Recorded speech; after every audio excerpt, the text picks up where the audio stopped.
Today's coaching tip is observing how we set up to the driver. There are a couple of pre-shot fundamentals that we want to think about and a couple of in-swing thoughts that I'd like to share. First of all, width of stance. With your driver, you're going to have the widest stance, so totally okay to have a wide stance. If you have trouble rotating your lower body, you may have a little bit narrower, but you just want your stance outside of your shoulder and hip line. That's the first contention. We want your ball position to be slightly forward of middle. Notice here, here's my chin, and my chin is slightly behind the golf ball. And notice on this particular video that my ball position is definitely forward of my midline or chin.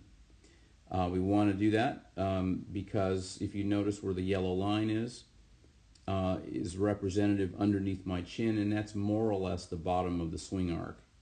But with the ball on a tee, we realize that the golf club will hit the ground typically underneath your chin, but with a driver we want to hit the ball not underneath our chin but ascending into the golf ball.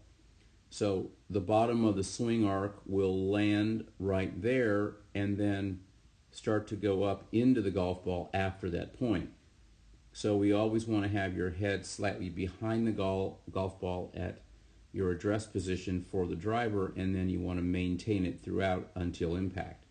So ball position should always be forward of your chin in your setup for your driver or a ball on the tee.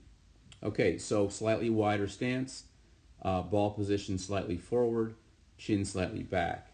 We also want to make sure that your shoulder tilt where your lead shoulder is slightly above your trailing shoulder. Why is that? Well, largely because your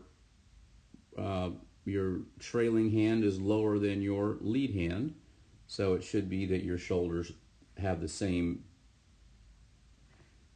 basic relationship in that order. Okay, so let's take a look on your backswing in terms of motion. What are we trying to achieve in the golf swing? Well, we're trying to achieve a motion that allows us to swing from the ground up, keeping in mind that the pelvis is the powerhouse, then you have your torso, then you have your lead arm, and then you have the club. It should move in that order. So let's take a look. As I'm moving backward, notice I'm rotating, automatically moving my hips around. Upper body is following, lead arm is swinging, and the club is following after that. So I've gotten a really big coil here. Now, many of you may not have this big of range of motion, but the goal remains that we want to establish some hip rotation, torso rotation, and then let the arm and club swing after that.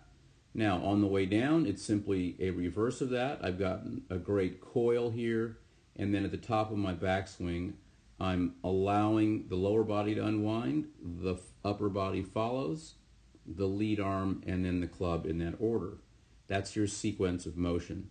So on your way down, lower body leads, upper body follows, club, and, arm, and then club into the golf ball. I'll show that again. Get to the top, lower body, upper body, lead arm, and then club. Bingo. There's impact.